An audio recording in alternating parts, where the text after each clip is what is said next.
Sultaan Hussein jedhama itti gaafatamaa waajjira fayyaa bulchiinsa magaalaa Shaashamanneeti.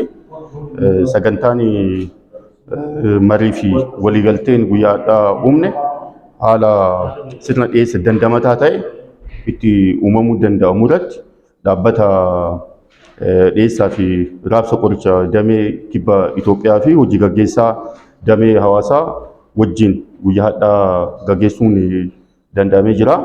Buufata fayyaa 11 fi hospitaalota lamaan qabnu waliigalatti dhaabbilee 13 wajjin sirna dhiyeessa dandamataa ta'e adda-citii isaan qabne itti fufiinsaan komii gama dhiyeessa qorichaatiin jiru bu'uuraan tooftaa ittiin furuun danda'amu irratti guyyaadhaa marii gabaabaa taasisuudhaan waliigaltee taasisuu dandeenye jira. Sirna dandamataa dhiyeessa committed demand supply system jedhameetiin labsii haaraa bahe faana dhaabbileen fayyaa qoricha isaan barbaachisu sirnaan seecaanii adda baasanii dhaabbata dhiyeessa fi raabsa qorichaatiif akka galchan dirqama qabu. Waan gaafatan kamuu guutumatti akka fudhatan illee dirqama qabu. Kaffaltii isaallee yeroo ji'a lama caalle keessatti akka raawwachuu danda'an kan taasisudha. Gama dhaabbata dhiyeessaa fi raabsa qoricha Itoophiyaa damee kibbaa wajjin wal qabate ammoo dirqamni isaan qaban adda durummaadhaan qorichoota ni dhiyeessina jedhanii waliigaltee uuman guutumatti akka dhiyeessan labsiin isaan dirqamsiisa. አመሰግናለሁ። ስሜ ዘመን ለገሰ እባላለሁ። በኢትዮጵያ መድኃኒት አቅራቢ አገልግሎት የደቡብ ኢትዮጵያ ክላስተር አስተባባሪና የሐዋሳ ቅርንጫፍ ስራ አስኪያጅ ነኝ። እንግዲህ በዛሬው ዕለት በሻሸመኔ ከተማ ከሚገኙ የመንግስት ጤና ተቋማት ውል የተገባለትን የመድኃኒት አቅርቦት ስርዓት ውል እየፈረምን ነው የምንገኘው። እንግዲህ እንደ ሀገር በአጠቃላይ የመድኃኒት አቅርቦት ችግሩን ለማሻሻል የኢትዮጵያ መድኃኒት አቅራቢ አገልግሎት በአዲስ መልክ በአዋጅ ተቋቁሟል። የዚህ አዋጅ ዋና ዓላማው የማይበገር የመድኃኒት አቅርቦት ስርዓት ወይንም ሬዚሊያንት ሰፕላይ ቼን መኖር ስላለበት አዋጁ ታውጇል ማለት ነው። በዚህ አዋጅ ውስጥ አዲስ አሰራር ከተዘረጋው ውስጥ አንዱ ውል የተገባለት የመድኃኒት አቅርቦት ስርዓት ነው። ይሄ ውል የተገባለት የመድኃኒት አቅርቦት ስርዓት ከዚህ በፊት የነበረው ጤና ተቋማት ያው በዓመት የሚያስፈልጋቸውን የምጠና ስራ ይሰራሉ፣ ኳንቲፊኬሽን ማለት ነው። እሱን ከሰሩ በኋላ መድኃኒቶችን የሚገዙበት ስርዓት ከዚህ በፊትም ነበር። ነገር ግን ይሄ ለየት የሚያደርገው እኛ እንደ ተቋም የማቅረብ ግዳጅ አለብን። ካላቀረብን ተጠያቂ እንሆናለን። ጤና ተቋማትም ለዓመት የሚያስፈልጋቸውን ለይተው ከኛ ጋር ውል በገቡት መሰረት ደግሞ የመግዛት ግዴታ ይኖርባቸውና ይሄም በበጀት አስደግፈው ግዢ ይፈጽማሉ።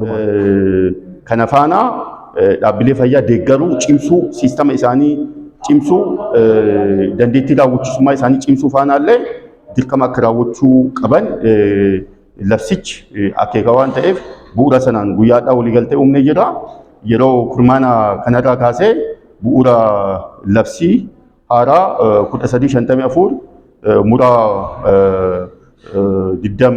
ዲዳሚ አፉሪ አካ መነመሪ በከቦት ኡመታቲን ኢሳኒፍ ለብሰ ሜረት ዳበተሚቲን ኤሲ ከና አካ ኤሰን ቡራ ለፍሲ ከናቲ ሆገናማ ስርና ኤሲ ደንደማታ ታያካ ኤሱ ደንደኑ ጀኔ ወሊገልቴ ጉያዳ ኡምኔ ከንጅሩ ተውሳት ይህም ዋና ዓላማው በአሁኑ ከጊዜ ወደ ጊዜ እየጨመረ የመጣውን የመድኃኒት አቅርቦት ፍላጎት በማሟላት በአሁኑ ያልተቀረፈ የመልካም አስተዳደር ችግር ነው የቆየውን የመድኃኒት አቅርቦት ችግር ይቀርፋል ብለን ነው እንግዲህ የምናስበው።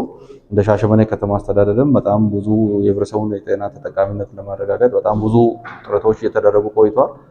ብዙ የሪፎርም ስራዎች የተሰሩ ናቸው። የህብረተሰቡ በተለይ ሻሸመኔ ከተማ አስተዳደር የመድኃኒት አቅርቦቱ እንዲሻሻል ከኛ ተቋም ጋር ከዚህ በፊትም በጣም በቅንጅት እየሰራ ቆይቷል። በጣም ብዙ መሻሻሎች አሉ፣ ብዙ ለውጦች አሉ። አሁን ባለው ሁኔታም እንደ ሀገር የመጣው የአዲሱ አሰራር ሙሉ በሀገሪቱ ያለውን የመድኃኒት አቅርቦት ችግር ያሻሽላል ተብሎ ስለሚታሰብ ሻሸመኔ ከተማ ያለው የጤና አገልግሎቱ እንዲሁም የመድኃኒት አቅርቦቱ እጅግ በጣም ሊያሻሽል የሚችል የውል ስምምነት ነው ማለት ነው። መቃን ኪያ ዶክተር ሱልጣን አማን ጀደማ ሜዲካል ዳይሬክተሪ ሆስፒታል መልካ ወዳቲ ጉያ ሀራ ወሊገልቴ ወር የክስ ጂን ኳንቲፊኬሽን መለቴስነ ረኮ ሆድኑሚ ከጀነ ያና ጊዜ የሮባይ ኦሪች ሃንገኑ በርባኑ ፊ ሃንገኑ ከነም ወሊመዳል ቱሬ inni kun bu'uuraan rakkoo kana nu hiika jennee yaadna.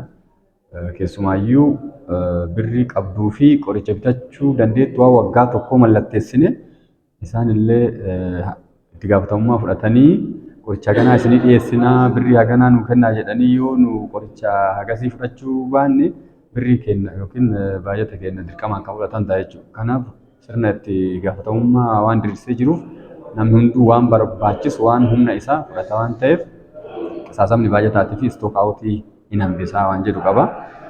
Kana wajjin wal qabatee sirna healthcare finaansii kennallee akka burjaajoofne godha jedheen yaada. Akka waliigalaatti waan gaariidha akka itti fufamu ta'uu isaati.